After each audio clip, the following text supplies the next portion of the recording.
দেখেন এই যে মুরগির বাচ্চাটা মরে আছে। মুরগির বাচ্চাটার নার একদমই শুকায় নাই ভালোভাবে। দ্বিতীয়ত হচ্ছে মুরগির পিছনে মল লেগে আছে। আসসালামু আলাইকুম। মনে রাখবেন নিজের কাজ যদি নিজে না করতে পারেন আর সঠিক সময়ে না করতে পারেন, আপনার খামারের বেহাল দশা হবে এটাই স্বাভাবিক। দেখেন আমার পার্শ্ববর্তী যে খামারিকে আমি মাংসের জন্য উৎপাদন করার জন্য মুরগি এনে দিয়েছিলাম। তার খামারে আসলাম ভিজিট করার জন্য। এসে দেখি সে নাই। তাকে ফোন করলাম, ফোনেও পাচ্ছি না। তাই আমি তার নিজের খামারে ঢুকে পড়লাম স্প্রে ব্যবহার করে।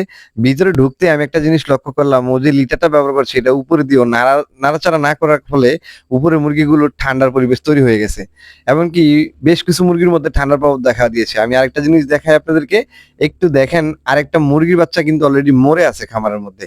সেটাও আপনাদেরকে দেখাই। মুরগির বাচ্চাটা কেন মরে আছে? এই যে দেখেন মুরগির বাচ্চাটা মরে আছে।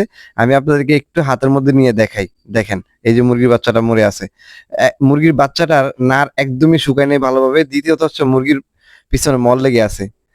সঠিক ট্রিটমেন্ট না করার ফলে কিন্তু মুরগির বাচ্চাটা এরকম হয়েছে। এমন নয় যে আপনি আপনার দৈনন্দিন কাজের ক্ষেত্রে আমাকেই সবসময় পাশে পাবেন। হ্যাঁ, আমি আপনাকে ১ম বারে যে চার্টগুলোর কথা বলেছি বা যে জিনিসগুলো মেনে চলার কথা বলতেছি, সেই জিনিসগুলো যদি আপনি মেনে চলতে পারেন তাহলে ইনশাআল্লাহ আশা করি আপনি ভালো কিছু করতে পারবেন।